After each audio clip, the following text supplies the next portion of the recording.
দর্শক বন্ধুরা, আপনারা সকলেই টাইটেল দেখে বুঝে গেছেন আর কিছু না। আমাদের বাংলাদেশের প্রধানমন্ত্রী শেখ হাসিনাকে তাকে আপনার ওয়ার্কার কালকে জুম্মার নামাজের পরেই ভারত থেকে ফিরিয়ে আনতেছে বাংলাদেশে। শেখ হাসিনাকে কেন্দ্র করে ভারত কি করতে চাইছে, শেখ হাসিনার পুনর্বাসনের জন্য ভারত কতটুকু কি করতে প্রস্তুত, আওয়ামী লীগের কর্মী সমর্থকদের উদ্দেশ্যে একটি বার্তা তো পৌঁছে দেওয়ার চেষ্টা করেছেন তিনি, যে কোনো সময় দেশের মধ্যে ঢুকে পড়বেন। কিভাবে ঢুকে পড়বেন? ভারতের সহযোগিতা ছাড়া কোনোভাবে এটি সম্ভব? সাবেক প্রধানমন্ত্রী শেখ হাসিনা, যিনি ভারতে রয়েছেন, তার সঙ্গে ভারতের প্রধানমন্ত্রী নরেন্দ্র মোদী এবং নিরাপত্তা উপদেষ্টা অজিত দোভালের নিয়মিত দেখা সাক্ষাৎ হচ্ছে। তবে এবার হতে পারে সেনা অভ্যুত্থান। পরিকল্পনা ছকেছে জামায়াতে ইসলামী ও পাকিস্তানের গুপ্তচর সংস্থা ইন্টার সার্ভিসেস ইন্টেলিজেন্স বা আইএসআই।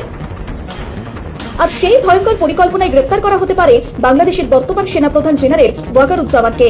সেনাপ্রধানকে নিয়েও ষড়যন্ত্র চলছে বা সেনাপ্রধানকে নিয়ে, সেনাবাহিনীকে নিয়ে নানা গুজব প্রপাগান্ডা ছড়ানো হচ্ছে। সেনাপ্রধান দেশে আসছেন, দেশে আসুন, এই যে যেসব ষড়যন্ত্র, যেসব গুজব রটানো হচ্ছে, এই গুজবের মুখে চুনকালি দিন দিয়ে তিনি দেশে ফিরে আসুন। ফিরে এসে প্রত্যাশা করব তিনি একটি কার্যকরী ব্যবস্থা নেবেন।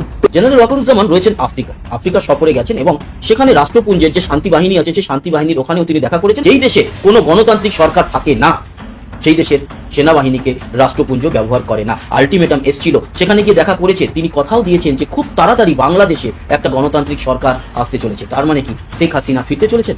কাউয়া কি মারা গিয়েছে না কাউয়া বেঁচে আছে, কাউয়াকে নিয়ে আবারও কথা বলতে হচ্ছে। দুদিন যাবৎ অনলাইন সোশ্যাল মিডিয়া সহ সব জায়গায় সোচ্চার কাউয়াকে নিয়ে। তাই কাউয়াকে জীবিত অথবা মৃত, কাউয়ার সন্ধান যে দিতে পারবেন তার জন্য আমার তরফ থেকে কেটিভি 24 এর পক্ষ থেকে 1 লক্ষ টাকার পুরস্কার ঘোষণা। আসসালামু আলাইকুম দর্শক, নতুন একটা নিউজে আবারও আপনাদের সকলকে স্বাগতম। দর্শক, রিসেন্টলি বাংলাদেশে যে ঘটনাগুলো ঘটে গেছে তারই আলোকে আপনাদের সম্মুখে বেশ কয়েকটা গুরুত্বপূর্ণ ভিডিও ফুটেজ নিয়ে হাজির হয়েছি, যার কিছুটা অংশবিশেষ আপনারা ভিডিওর শুরুতেই দেখেছেন। দর্শক, ভিডিওর শুরুতে দেখে কিন্তু বুঝতে পেরেছেন যে আজকের ভিডিওটা কতটা গুরুত্বপূর্ণ এবং কোন বিষয়ের উপরে ইঙ্গিত করেছে। তাই বলবো, ভিডিওটি যারা প্লে করেছেন সম্পূর্ণ ভিডিওটি না টেনে দেখে যাওয়ার। তাহলে দর্শক, আজকের ভিডিওতে থেকে চাঞ্চল্যকর কিছু বিষয় বুঝতে পারবেন। তো চলুন কথা না বাড়িয়ে আমরা সেই বিষয়গুলো দেখে আসি। সেনাপ্রধান এই মুহূর্তেও সেনাপ্রধান সর্বাধিক আলোচিত, যার কারণে আবারও আলাপ করতে আসতে হচ্ছে বা আসলাম। আলাপ করতেই হবে, কারণ সারা জাতি, সারা দেশ একজন সেনাপ্রধানের দিকেই তাকিয়ে রয়েছে, পুরো বাহিনীটির দিকে তাকিয়ে রয়েছে। আজকে দেশের যে অবস্থা, দেশ ভালো নেই, দেশ ভালো চলছে না। এই মুহূর্তে সেনাপ্রধান বিদেশ সফরে আছেন এবং তিনি আসবেন, বেশ দূরে আছেন। বাংলাদেশ থেকে প্রায় 8000 কিলোমিটার ডিস্টেন্সের এক দেশে আছেন। ঢাকা থেকে সেই দেশের রাজধানী বাঙ্গি, সেন্ট্রাল আফ্রিকান রিপাবলিক, সেই দেশের দূরত্ব প্রায় 8000 কিলোমিটার। সেই 8000 কিলোমিটার ভেদ করে এবং বিভিন্ন ট্রানজিট হয়ে আসতে হয়, দীর্ঘ সময় লাগে। গত সোমবার সেনাপ্রধান 3 দিনের সফরে এই সেন্ট্রাল আফ্রিকান রিপাবলিকে গেছেন। তার আগে তিনি 25 ফেব্রুয়ারি জ্বালাময়ী বক্তব্য দিয়েছিলেন, জাতির উদ্দেশ্যে জাতিকে সতর্ক করে দিয়েছিলেন। এই সতর্ক করবার পর থেকে নানা রকম জল্পনা কল্পনা চলছে। এমনকি সেনাপ্রধানের এই সফরটিকে নিয়েও জল্পনা কল্পনার বিভিন্ন ডালপালা মেলে ধরা হচ্ছে, ষড়যন্ত্র তত্ত্ব আবিষ্কার করা হচ্ছে। বলা হচ্ছে সেনাপ্রধান দেশ ত্যাগ করেছেন, সেনাপ্রধানকে পদত্যাগ করা হয়েছিল, ইত্যাদি ইত্যাদি বিভিন্ন কিছু। সেনাপ্রধান যদি দেশই ত্যাগ করবেন, এই মুহূর্তে জাতিসংঘ বলছে পৃথিবীর সবচেয়ে অনুন্নত দেশগুলোর একটি হচ্ছে সেন্ট্রাল আফ্রিকান রিপাবলিকান। এই দেশে তিনি যাবেন কেন? আবার প্রশ্ন করা হচ্ছে, সেখানে তো আমাদের শান্তি মিশনের যে সদস্য কয়টা, সম্ভবত 5টা কন্টিনজেন্ট ওখানে অবস্থান। দেশটা বিরাট, বাংলাদেশের প্রায় 4 গুণ বড় আয়তন বাংলাদেশের থেকে। জনসংখ্যা খুব বেশি নয়, আমাদের কোন একটি বিভাগের সমান বা তারও থেকে কম। কত 47-48 লাখ এরকম দেখলাম মনে হয় জনসংখ্যা। এমন একটি দেশ ভিজিটে যাবেন কিংবা দেশ ত্যাগ করবেন, যদি দেশ ত্যাগ করেনি কোনো উন্নত দেশে যাবেন বা কোনো সহনীয় দেশ, দুর্গম একটা দেশে যাবেন কেন? এটি একটি অত্যন্ত দুর্গম দেশ। এবং দুর্গম দেশ থেকে যাতায়াতও অনেক কঠিন ব্যাপার। সেখানকার কৃষি নির্ভর অর্থনীতি এবং জাতিগত দাঙ্গা, নিজেদের মধ্যে মারামারি, হানাহানি এবং দান অনুদান ত্রাণ নির্ভর একটি দেশ। সেই দেশে কেন যাবেন? এই দেশে যাওয়া নিয়ে প্রশ্ন যে সেনাপ্রধান আর আসছেন না। সেনাপ্রধান আসছেন, 3 দিনের সফরে গেছেন, দীর্ঘ যাত্রা যেহেতু, তার আসতে আসতে হয়তো শুক্রবার লেগে যাবে। তো সেই জায়গায় সেনাপ্রধান আসছেন এমনও বলা হচ্ছে, দেখলাম যে সেনাপ্রধান শান্তিরক্ষী মিশন আনতে গেছেন বাংলাদেশে, ইত্যাদি বিভিন্ন কিছু। তিনি এরকম একটা অনুন্নত দেশে যাবেন কেন? শান্তিরক্ষী মিশন আনতে গেলে তিনি হেডকোয়ার্টারে যাবেন, জাতিসংঘ শান্তিরক্ষী মিশনের হেডকোয়ার্টারে যাবেন, একটা দেশে তো যাবেন না। নানা রকম গুজব, প্রপাগান্ডা এগুলো করা হচ্ছে। আবার কেউ কেউ গুজবের ডালপালা মেলাতে মেলাতে আরো এক ধাপ বাড়িয়ে বলছেন যে আমাদের উপমহাদেশে, আমাদের সাবকন্টিনেন্টে উদাহরণ আছে। আপনাদের মনে পড়ে নিশ্চয়ই 1999 সালে পাকিস্তানের ঘটনা। নওয়াজ শরীফ সরকার তখন ক্ষমতায় ছিল।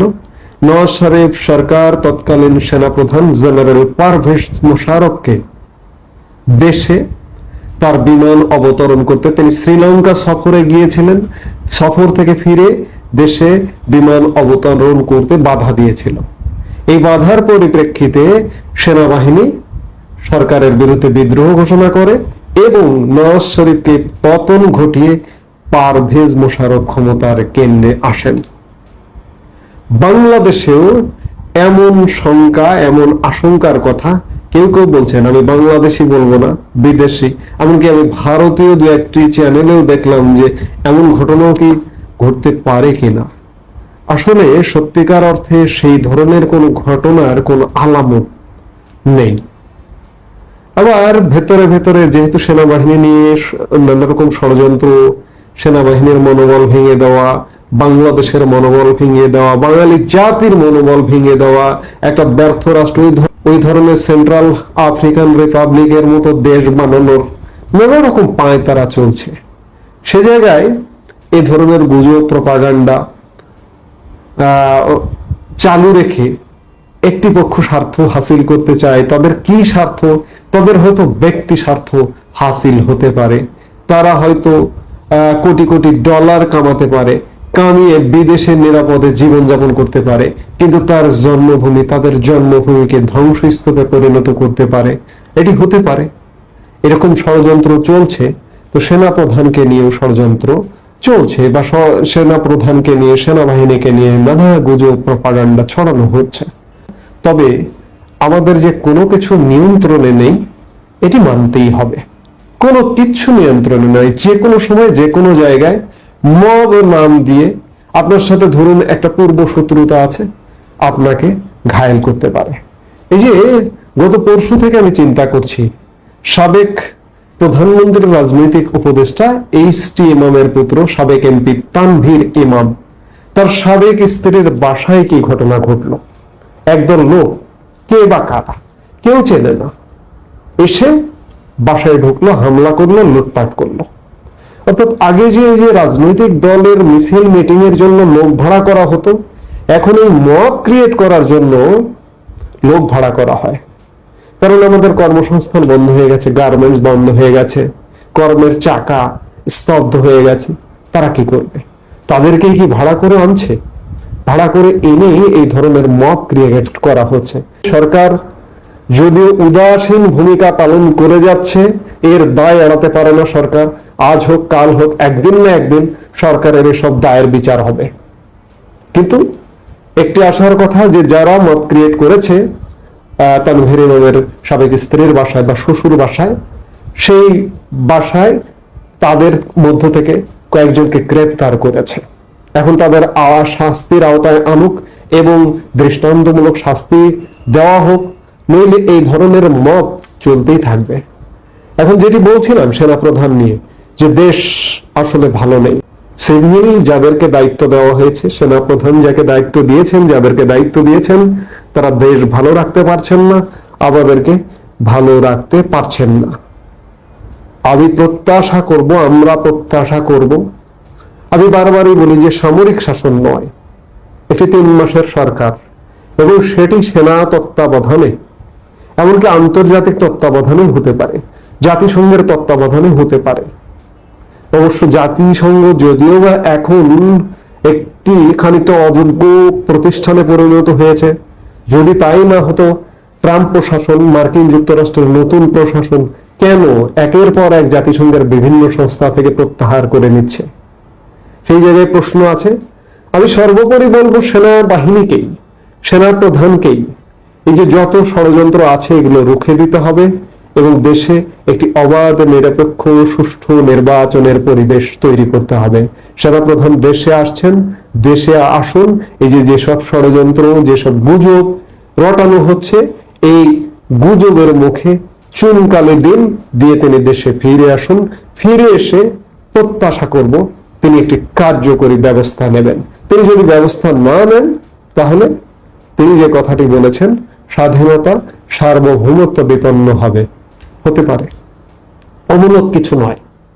তিনি এমনি এমনি কথা বলেননি। আমি বারবারই বলছি, অনেক কথা সরাসরি বলতে নেই, বলি না।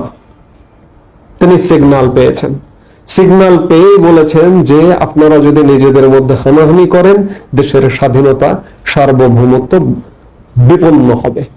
আমরা চাই না আমাদের স্বাধীনতা, সার্বভৌমত্ব বিপন্ন হোক, আমরা আবার পরাধীন হয়ে যাই। সেই জায়গা থেকে শেষ ভরসা স্থল সেনাপ্রধান আপনাকেই বলছি, এই দেশটিকে বাঁচান।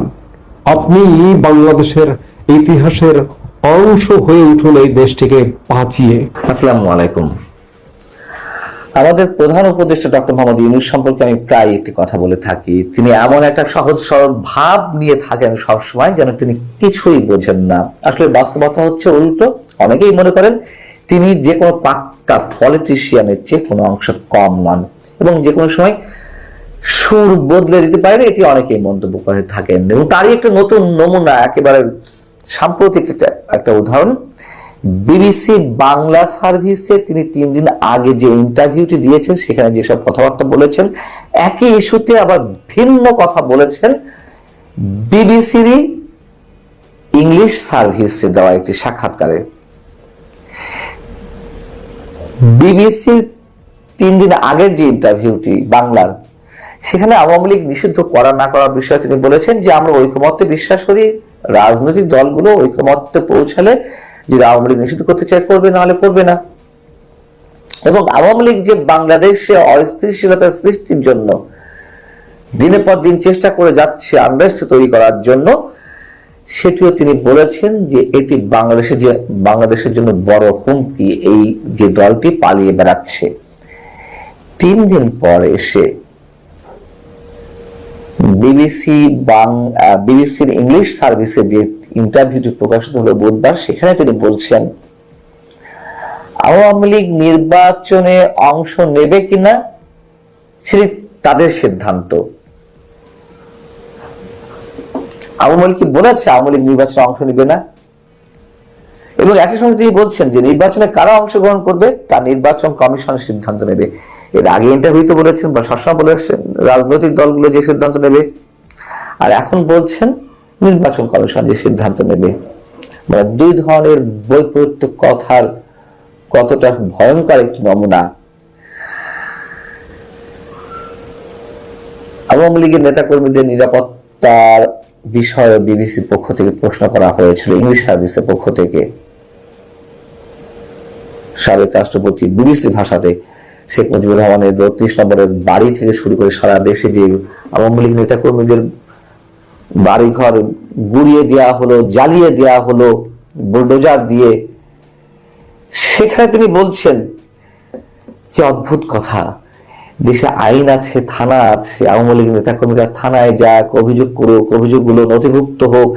এইভাবে আপনাদের কাছে সাংবাদিক বা বিবিসির কাছে অভিযোগ না জানিয়ে তাদের উচিত থানায় যাওয়া। আচ্ছা, তার এই বক্তব্যটিকে আমরা কি হিসেবে গ্রহণ করব? যারা বাড়ি ঘর জ্বালিয়ে দিচ্ছে, পুড়িয়ে দিচ্ছে, সরকারি পৃষ্ঠপোষকতায় বুলডোজার এনে গুড়িয়ে দিচ্ছে 32 নম্বরের বাড়ি পর্যন্ত, যেখানে তাদেরকে কিছু বলা হয় না, পুলিশ নীরব দর্শকের ভূমিকা পালন করে থাকে, কোনো ধরনের অভিযান চালানো হয় না, অপারেশন ডেভিল হান্ট পরিচালিত হওয়ার পরেও তাদের বিরুদ্ধে কোনো কিছু পরিচালিত হয় না। এবং আওয়ামী লীগ নেতা কর্মীরা যেখানে কোনো ধরনের কর্মসূচিতে নামতে পারে না, যেন অটোমেটিক্যালি নিষিদ্ধ হয়ে যাচ্ছে, অথবা শহীদ মিনারে ফুল দিতে পর্যন্ত যেতে পারে না, গেলেই আটক, সেখানে আওয়ামী লীগের নেতা কর্মীরা যাবে থানাতে অভিযোগ জানাতে। এত সুন্দর করে তিনি কথাগুলো বলে ফেলছেন। আমরা আওয়ামী লীগের 16 বছর সময় তো দেখেছি, ঠিক শেখ হাসিনার এই ধরনের বিভিন্ন মন্তব্যের কারণে মানুষ কতটা তার বিরুদ্ধে চলে গিয়েছিল। শেখ হাসিনা তো একটা রাজনৈতিক দলের প্রধান ছিলেন, কিন্তু ডক্টর মোহাম্মদ ইউনূস তার সমর্থনটা আসলে কোথায়? এবং যেখান থেকে নানান ধরনের নির্দেশ, পরামর্শ ইত্যাদি ইত্যাদি আসছে বলে অনেকে ধারণা করছেন, তারা কতক্ষণ বা তাদের উপরে কতক্ষণ ভর করে এই ধরনের মন্তব্য ডক্টর মোহাম্মদ ইউনূস করে যেতে পারবেন অবলীলায়? আইন শৃঙ্খলা পুনরুদ্ধার নিয়েও প্রশ্ন করা হয়েছিল বিবিসি বাংলার মতন বিবিসি ইংলিশেতেও। তো সম্মানিত দর্শক শ্রোতা, আশা করি সম্পূর্ণ ভিডিওটি আপনারা ধৈর্য সহকারে দেখেছেন এবং এই ভিডিও থেকে আপনারা কি বুঝতে পারলেন এবং জানতে পারলেন অবশ্যই কমেন্ট সেকশনে জানিয়ে যাবেন। আর ভিডিওটি ভালো লাগলে অবশ্যই শেয়ার করে অপরকে দেখার সুযোগ করে দেবেন।